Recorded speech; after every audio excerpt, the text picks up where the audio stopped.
તારીખ 23 મે 2014ના રોજ વૈધરાજ અમૃત પ્રજાપતિની દાઢી પર ગોળી વાગે છે. સોંસરવી ગળાને પાર કરી આ ગોળી નીકળી જાય છે. ગોળીબારનો અવાજ અને લોહી લુહાણ હાલતમાં વૈધરાજ દવાખાનામાં ફસડાઈ પડે છે અને હત્યાની ઘટના પાછળ કનેક્શન ખુલે છે કહેવાતા બાપુ આશારામના વિરુદ્ધમાં આપેલા ઇન્ટરવ્યુનું.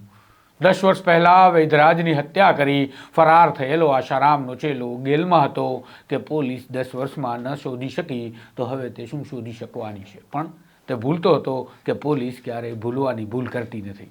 અને આ વાતને સાચી પાડી રાજકોટ શહેર ક્રાઇમ બ્રાન્ચે અને 10 વર્ષે આખરે દબોચી પાડ્યો આરોપી કિશોર બાલકૃષ્ણ બોડકેને કે જેણે વૈધરાજને ગોળી મારી મોતને ઘાટ ઉતાર્યા હતા. સમગ્ર ઓપરેશન કેમ પાર પડ્યું અને ક્રાઇમ બ્રાન્ચે લોઢાના ચણા ચાવવા જેવી આ ઘટનાને કેવી રીતે અંજામ આપ્યો અને કેવી રીતે આરોપીને પકડવા દિલ ધડક ઓપરેશન ચલાવ્યું ક્રાઇમ બ્રાન્ચે વિગતે સમજીએ આ અહેવાલમાં. તેને કહીએ જે પીડ પરાઈ જાનાને રે.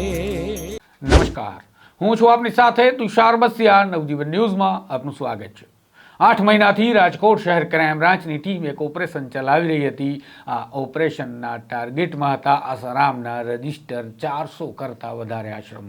કારણ કે ક્રાઇમ બ્રાન્ચને લાગતું હતું કે 10 વર્ષ પહેલા રાજકોટ શહેરના બી ડિવિઝન પોલીસ સ્ટેશનમાં નોંધાયેલા ગુનાનો ખૂંખાર આરોપી અને આશારામનો સાધક કિશોર બાલકૃષ્ણ બોડકે આ 400 પૈકીના કોઈ આશ્રમમાં જ છુપાયેલો હોવો જોઈએ.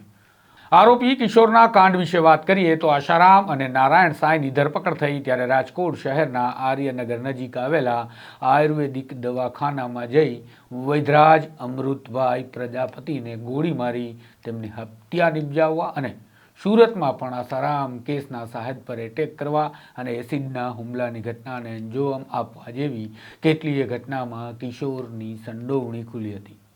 વૈધરાજને મારી નાખવામાં આવ્યા કારણ કે વૈધરાજે આશારામના વિરોધમાં શબ્દો બોલતા ઇન્ટરવ્યૂ આપ્યા હતા. આ ઇન્ટરવ્યૂ જે હતા એ આશારામના સાધકોને ચચરી રહ્યા હતા. આશારામને મુશ્કેલીમાં મૂકી શકે તેવું તેમને લાગતું હતું અને આખરે આશારામની સામે પડે તેનો ખેલ ખતમ કરવો પડે તેવી વિચારધારા ધરાવતો આ કિશોર મેદાનમાં હતો. ક્યારેક સાહેદો પર હુમલો કરતો, એસિડથી અટેક કરતો અને એ જ પ્રકારે રાજકોટના આ વૈધરાજને તેમને ગોળી ધરબી મોતને ઘાટ ઉતારી દીધા હતા. આશારામને બચાવવા સાધકો હિંસાના માર્ગે વળ્યા હતા ત્યારે કિશોર બાલકૃષ્ણને સાહેદોને કોર્ટમાં આશારામ વિરુદ્ધ નહીં બોલવા દેવા માટે તખ્તો ઘડી મેદાનમાં ઉતારવામાં આવ્યો હોય તેમ તે હત્યાની ઘટનાને અંજામ આપી રહ્યો હતો. રાજકોટના વૈધરાજ અમૃતભાઈ પ્રજાપતિની હત્યા તેમાંની જ એક ઘટનાને માનવામાં આવે છે. અમૃતભાઈ અગાઉ અમદાવાદના મોઢેરામાં આશારામના આશ્રમના ટ્રસ્ટ સાથે સંકળાયેલા હતા. બાદમાં તેઓ આશારામ ફાઉન્ડેશન છોડી દે છે અને રાજકોટના એક ટ્રસ્ટમાં સેવા આપવા લાગ્યા હતા. દરમિયાન અચાનક કિશોર બાલકૃષ્ણ દવાખાનામાં આવી તેમના પર ગોળી ચલાવે છે, તેમને ગોળી ધરબી મારી નાખે છે અને કિશોર નાસી જાય છે. આમ 2014થી આ કેસમાં કિશોર બાલકૃષ્ણની શોધખોળ ચાલી રહી હતી. વર્ષોથી એટીએસ, સીઆઈડી ક્રાઇમ, રાજકોટ શહેર ક્રાઇમ બ્રાન્ચ અને અમદાવાદ ક્રાઇમ બ્રાન્ચ તનતોડ મહેનત કરી રહી હતી કિશોરને શોધવા માટે, પણ કિશોર ક્યાંય હાથ લાગી રહ્યો નહોતો. આમ હવે રાજકોટ ક્રાઇમ બ્રાન્ચે રીતસરની જાણે નેમ લીધી હોય તેમ 8 મહિના સુધી સઘન ઓપરેશન ચલાવ્યું અને કિશોરને ઝડપી લેવા માટે નીકળી પડવાનું નક્કી કર્યું હતું. રાત દિવસ સુધી આરોપી કિશોરને ટ્રેસ કરી રહેલી ક્રાઇમ બ્રાન્ચ આશારામના આશ્રમમાં જઈ આરોપીને શોધવાની કામગીરીમાં જરા પણ નીચું નિશાન માફ નહીં થાય તે સારી રીતે જાણતી હતી. માટે પોલીસ ખુદ આશારામના સાધકના વેશમાં આશ્રમોમાં જઈ અને આશ્રમોને ખૂંદી રહી હતી, આરોપીને શોધી રહી હતી. સામાન્ય રીતે આરોપીઓ વર્ષો સુધી ફરાર રહ્યા બાદ બિંદાસ બની જતા હોય છે, પણ શાતિર દિમાગ આ આરોપી કિશોર બાલકૃષ્ણ આવું નહોતો કરતો. કદાચ તે ગુજરાત પોલીસને સારી રીતે જાણતો હશે, માટે જ તે આશ્રમની બહાર નીકળવાનું પણ ટાળતો હતો અને સમયાંતરે તે આશ્રમ બદલી અને છુપાતો રહેતો હતો. દરમિયાન રાજકોટ ક્રાઇમ બ્રાન્ચને માહિતી મળી કે બાલકૃષ્ણ વાપી નજીક ડુંગરા ખાતે આવેલા આશારામના આશ્રમમાં છુપાઈને બેઠો છે. ક્રાઇમ બ્રાન્ચની ટીમ તાબડતોબ વાપી પહોંચે છે, પણ કિશોરને ગંધ આવી ગઈ હોય તેમ તે આશ્રમમાંથી નાસી છૂટે છે. પણ કિશોરને એ ખબર નહોતી કે રાજકોટ ક્રાઇમ બ્રાન્ચ હવે તેને કોઈ પણ સંજોગે પકડી પાડવાની નેમ લઈ ચૂકી છે અને ફરી વખત ક્રાઇમ બ્રાન્ચને માહિતી મળી કે આરોપી કિશોર કર્ણાટકમાં આશારામના આશ્રમમાં પહોંચ્યો છે.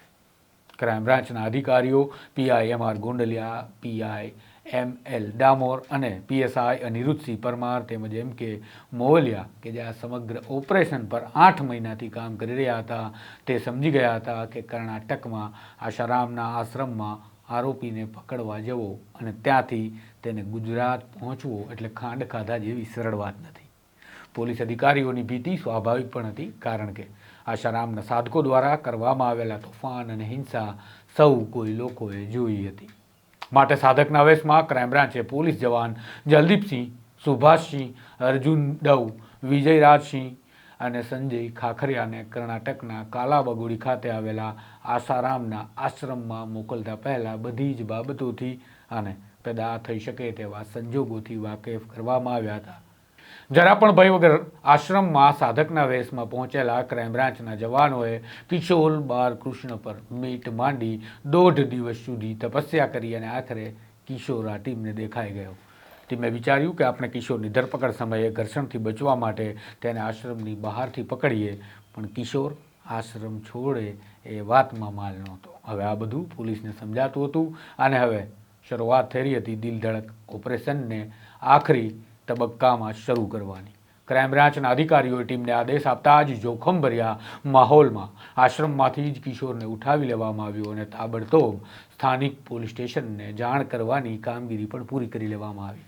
આરોપીના કારનામા અને આશારામના સાધકોના ભૂતકાળના કિસ્સાઓના કારણે આરોપી કિશોરને કોઈ પણ ભોગે રાજકોટ તાત્કાલિક પહોંચાડવો ખૂબ જરૂરી હતો એ ક્રાઇમ બ્રાન્ચની ટીમ સારી પેઠે જાણતી હતી. પણ કર્ણાટકથી રાજકોટ એ કોઈ ટૂંકો રસ્તો નહોતો અને રસ્તો પણ ઇનોવા કારથી કાપવાનો હતો. પણ આશ્રમમાંથી ઉઠાવવાનું કપરું કામ પૂરું થાય તો આ કેમ ન થાય તેમ કહી 5 પોલીસ કર્મચારીઓની ટીમ ઇનોવામાં આરોપીને બેસાડી રાત્રે 9 વાગ્યે રાજકોટ માટે રવાના થયા અને 18 કલાક નોન સ્ટોપ કાર ચલાવી બપોરે 3 વાગ્યે આરોપી કિશોરને રાજકોટ ક્રાઇમ બ્રાન્ચના દર્શન કરાવી દીધા. હાલ આ કેસની તપાસ CID ક્રાઇમ કરી રહ્યું હોય આરોપી કિશોર બાલકૃષ્ણને CID ક્રાઇમને સોંપી દેવામાં આવ્યો છે અને હવે આશારામ સંબંધિત કેસમાં ફરી કોઈ નવા ખુલાસા પણ થાય તેવી પૂરી શક્યતાઓ છે. આ હતું રાજકોટ ક્રાઇમ બ્રાન્ચની સિદ્ધિમાં વધુ એક ઉમેરો કરતું દિલ ધડક ઓપરેશન અને તેની કહાણી કે જેણે ફરી એક વખત સાબિત કરી બતાવ્યું કે પોલીસ ધારે તો પાતાળમાંથી પણ ગુનેગારને શોધી જમીન પર આવેલી જેલના સળિયા પાછળ ધકેલી શકે છે. સલામ છે તમામ બહાદુર પોલીસ અધિકારીઓ અને પોલીસ જવાનોને જેમણે આ ઓપરેશનને પાર પાડ્યું છે. કેવી લાગી આ ક્રાઇમ સ્ટોરી, કેવી લાગી આ રાજકોટ શહેર પોલીસની કામગીરી, કમેન્ટમાં જરૂરથી જણાવજો. નમસ્કાર. વૈષ્ણવજન તો તેને કહીએ જે